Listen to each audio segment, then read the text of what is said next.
All right, guys, this is it. This is the last few days of the 11.2 PTR before this hits live servers.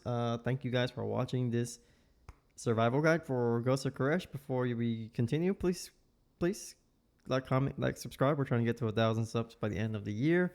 We've already got 600 something, like 600, 100 subs in like the last 2 weeks, which is pretty amazing. Let's see if we can keep that going. But yeah, let's get started. This is the Survival Hunter 11.2 guide. Of course, you already know about, you've seen other videos, you know what survival is going to be, or all the tier lists and stuff going around. I wouldn't pay too much attention to those things. Just play it because you like the class, you know? If you're not doing high-end stuff, don't worry about any of that. We're doing good damage. We're in a good spot.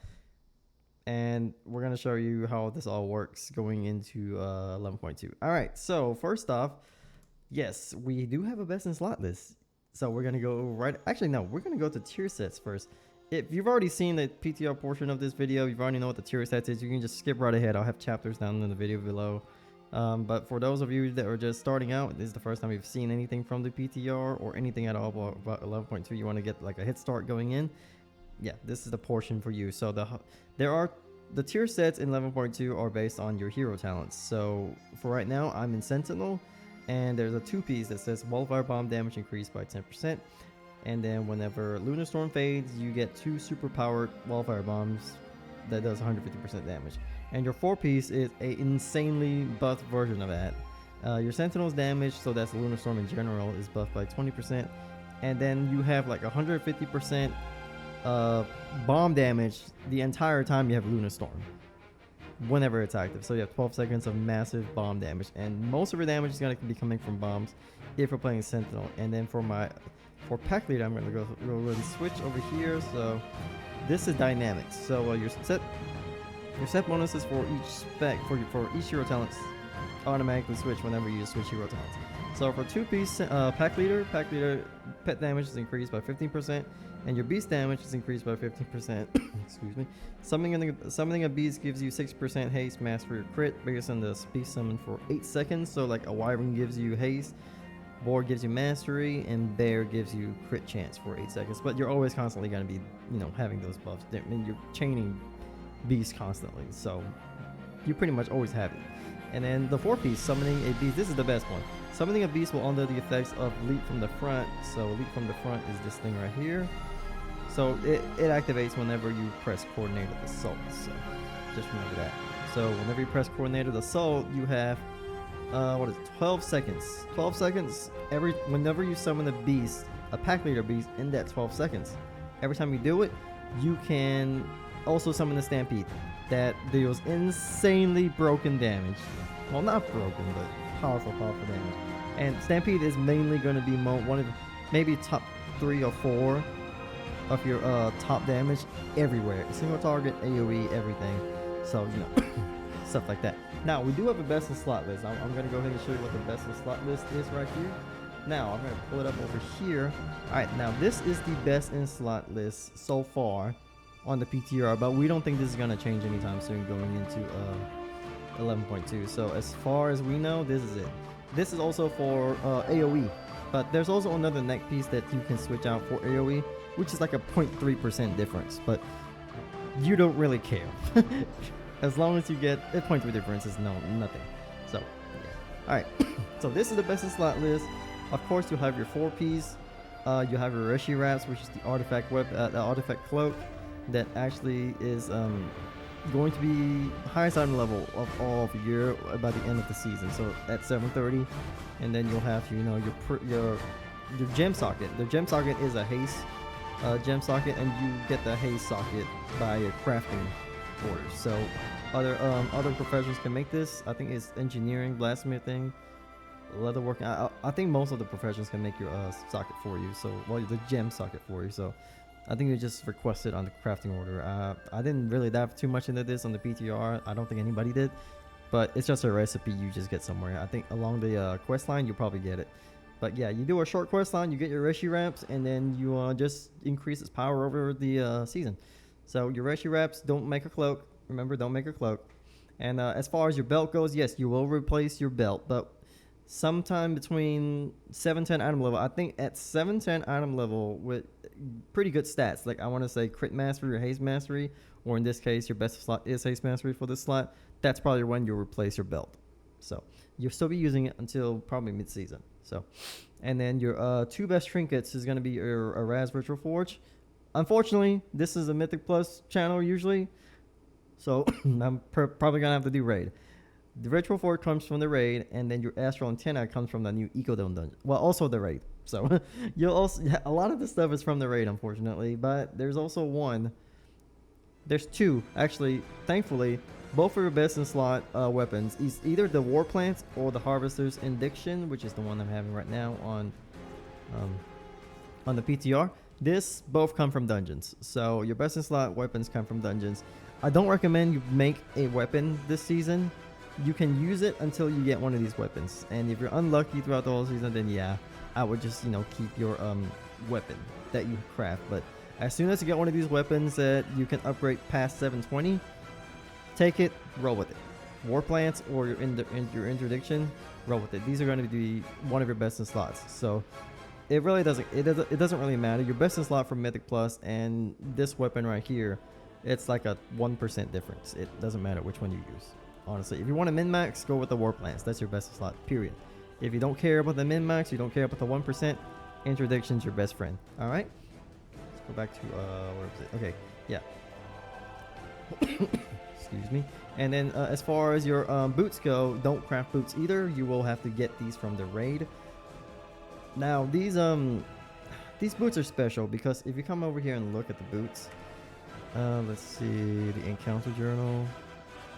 Now these boots are kind of, yeah, see over here, it's actually less effective the lower the difficulty. So it reduces itself by 10% for each difficulty that you do it under. So it starts with 20% from LFR, it goes up to 50% from Mythic.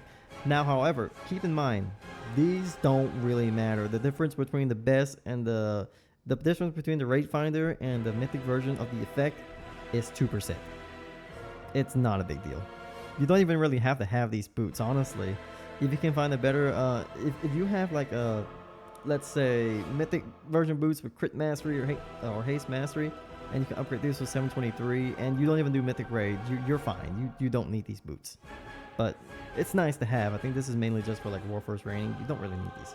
But yeah, okay.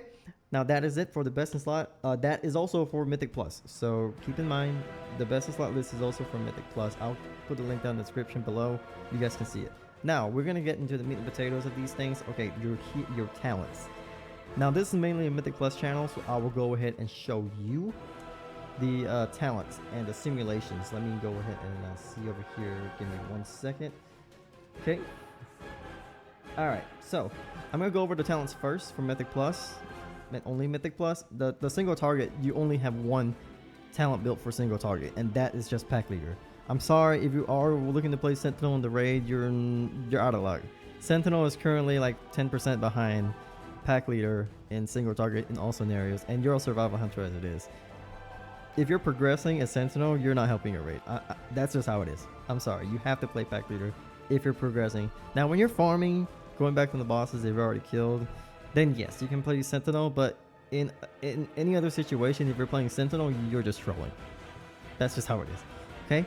Now, the talent builds. There are 4 talent builds when it comes to Mythic Plus. The first one is Butchery. Butchery is your standard one, you know, the ones you played pretty much throughout the entire expansion. Sometimes you play Flanking Strike from the previous season, but it's not really that huge. There is one associated with it, which is more of a Spearhead version. Now this is the Butchery build for Pack Leader. This is gonna be all around kind of the best overall. And I had a video on that. Okay, it's a good thing I have a video on it for my dungeon I did with Mythic Plus Butchery.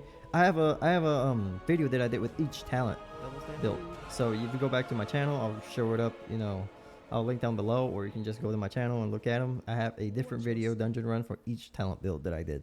So Butchery actually is doing the best all around. It's not the best single target. It's also not the best AoE, but it comes into the best balance. So this is Pack Leader, Butchery, and it's nice to have like super burst. Like and then for Spearhead. Alright, so this is the Spearhead build. This is essentially a updated version of the Flanking Strike build that we had from last season. which is more of a priority boss damage build. But instead of running Fleer of the Eagle, we are just straight going into Spearhead because of how much damage the 4-piece pack leader does for us. Stampede does so much damage that it just circumvents Fleer of the Eagle, which is essentially why we do this.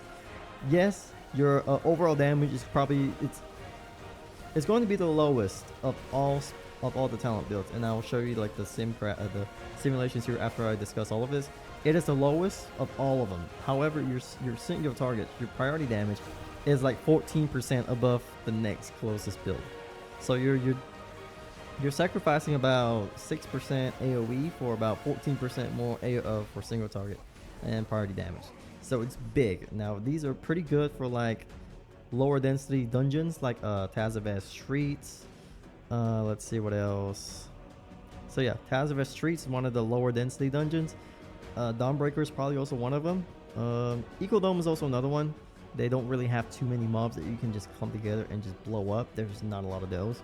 So in those, I mean, Halls of Atonement have a lot of priority mobs also, but I really would just build like I would just run like a more AoE centric build when it comes to these kind of other dungeons. So Arakara, Halls of Atonement, Floodgate, and then, well, I guess priority is more of a mix in between, but especially with Dawnbreaker and Tazavest Streets, I would just be running the flanking strike build if you're just pushing keys in there. And Gambit is just a straight up Sentinel area or just a butcher area. But yeah, that is the flanking strike build for a pack leader. And then we're gonna go ahead and go to the standard, been used all throughout the expansion, the second best performing behind butchery, but the best overall AoE. The best overall AoE build we have is the Sentinel build. So the Sentinel build is essentially just do as much bomb damage, explode your enemies as much as you can. Your focus is strictly tipping bombs, and that's just how it is. Sentinel is just all about blasting your opponents with as much empowered bombs as you can within your 12-second window of Lunar Storm. So that's it. You're just tipping bombs every time Lunar Storm comes up, and then when it's not up, you're still pushing bombs because your bomb damage from Sentinel is essentially just increased no matter what. They actually have a lot. Coming into PTR, Blizzard has a buffed Sentinel to the point where your bombs are just overall your biggest damage when you play this hero talent. So no matter what you do when you're playing a Sentinel, you always want to try to buff your bombs as much as you possibly can. Now there is one more build here that I actually didn't say yet. It is the harmonized build. Now the harmonized build is a variant of the butchery build. It is the best average dungeon build that you can have with the best balance that you can have. So what is the harmonized build? Well, harmonized build makes no effort at all into explosive shot. You're never going to be pressing explosive shot whatsoever. You're going to be relying on your pets. Now your pet damage, let's see here. Oh, right here. You also want to take Blackrock munitions when you're taking this too, because yeah, your pet damage that you summon with Pack Leader are affected by Harmonized. So I don't know if Stampede is or not. It should be. I don't really know for sure, but either way, your pet damage and your physical damage.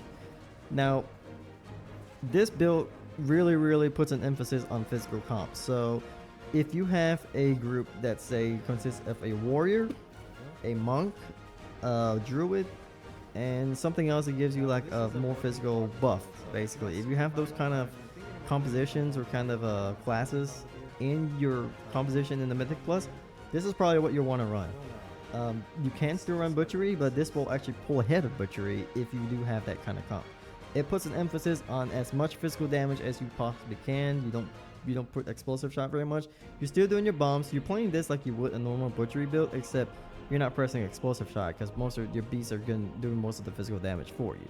So yeah, this is best. This is the best all-around build that you can have if in a specific composition. And right here, I'll show you the chart.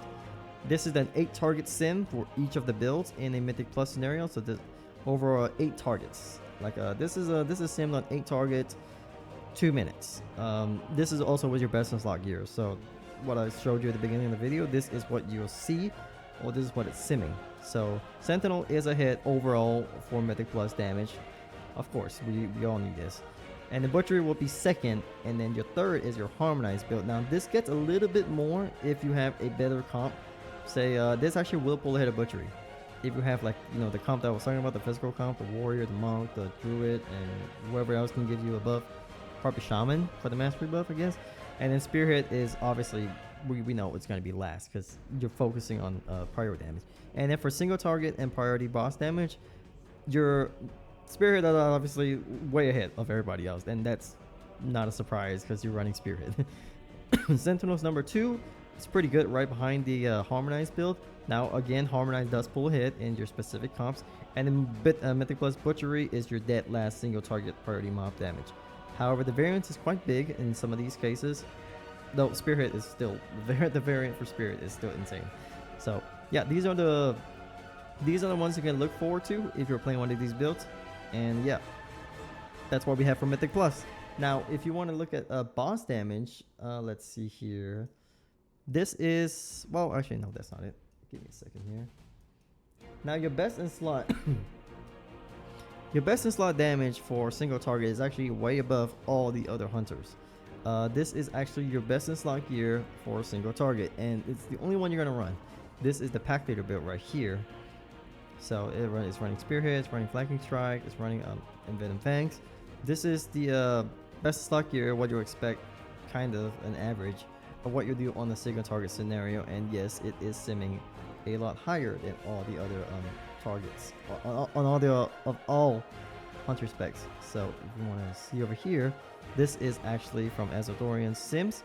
It is a bit updated, so there's like my sim and his sim is like a few variants, but that's how the sims are. So yep, single target for survival is actually far ahead, well, not far ahead of every other hunter spec. Even the flanking strike version of pack leader Mythic Plus is second. So that's actually how good it is in a raid environment. We'll probably see some survival, maybe doing some mythic stuff or mythic progression, but as far as like raise to warforged stuff, I don't think we're ever going to be at that point. So if you're looking to see some survival hunters in the raise to warforged, it's just like less than a 2% chance that'll ever happen. So I'm sorry, but the way survival is right now, there's just no reason to ever bring a survival above a MM or BM hunter into the raid, because we just don't really provide anything but damage, and we don't have the utility to back that up either. At least with MM and BM, they're ranged.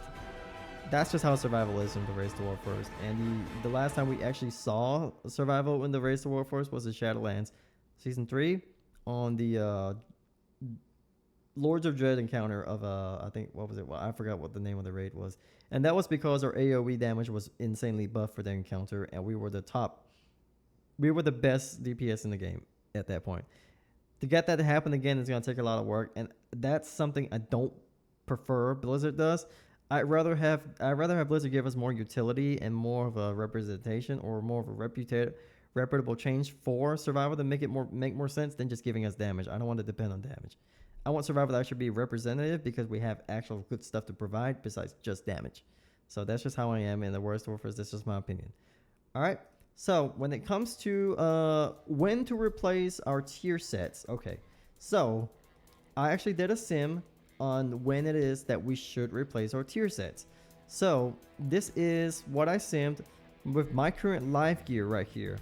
I wanted to see, hey, I have pack leader. Let's say I want to run pack leader for Mythic Plus. When will I be able to change my tier set? The answer from raid bots is no, you don't replace your tier sets ever until you get a 4-piece for Mythic Plus if you want to play pack leader. So you're going to be keeping your 4-piece up until you get a 2-piece, and I'll show you here. Now this is an 8-target sim, so this is like a dungeon kind of scenario, and this is when you actually replace your tier set from season 2. If you want to replace your tier set from season 2 with a 2-piece scenario, and the soonest you can do that is whenever you get a 684 item level 2-piece just from any slot at all, and you just push this in there, and you'll be able to replace your 4-piece. You'll be able to break your 4-piece, because the 4-piece from your previous season is pretty insane for single target. Now for single target, I actually had a build up here. I don't know where it went. Let's see here. Yeah, for your single target, if we do want to replace, actually no, this isn't it. Hold on a second. Yeah, right here. Okay, now if you want to replace your tier set for single target and you want to go straight into the raid, like say you want to progress with your raid with Mana Forge, Heroic, or something like that, and you want to do the best damage possible and you want to know when it is that you have to break your tier set to put your new ones in, you'll be playing Pack Leader, of course, and as soon as you get your 2 set, it doesn't matter. This is just slot. It's not really slot specific. You'll be able to do that with a 2-piece new 2-piece season 3 over your 4-piece. So you'll be able to get more damage in that regard. But for Mythic Plus, the only way that it's gonna work is if you run Sentinel. Okay? And it's gonna be an almost 8% to 9% increase over your 4-piece from your previous season when you want to do Mythic Plus. So essentially what the TLDR, the condensed version, is if you want to replace your 4-piece from last season and you want to do Mythic Plus, you have to run Sentinel when you get your new 2-piece from the new season, and you'll be running 2-piece old season, 2-piece new season, and you have to be running Sentinel, because if you're running Pack Leader, the only way you're gonna break this damage right here or something similar to this is if you get a 4-piece Pack Leader, and in which case if you get a 4-piece from season 3, you're just going to be running straight either Sentinel or Pack Leader from Mythic Plus, and then that'll also help you out in the single target portion of it, where you'll be running Pack Leader 4-piece, a new 4-piece, just overall. Alright, so that's a bit of a mouthful. That's about all I have for the 11.2 guide. I know there's not much going on for it. I have a ton of videos on the PTR if you guys want to go look over that or something like that. This was just covering the gearing process, the talent builds, best in slot stuff. Yeah, I want to wait till Monday to see whether or not Blizzard actually has any kind of changes or anything like that to survival. And then in between this video and whenever the whenever the new patch comes out, I'll be also providing like an updated version of, hey, how do I play Sentinel? How do I play Pack Leader? But in this video, this is mostly a guide for just the gearing process, the talent builds, and what you can expect going in, the Rishi wraps, and what trinkets you're gonna run, stuff like that. So that's all it is for this portion of the video. I will be uploading a new video on, hey, this is going to be how to play Sentinel. Here's how you're going to be playing Pack Leader for 11.2 on Monday. So yeah, thanks for watching, guys. Be sure to like, comment, subscribe, and stay tuned for the next video before the patch releases.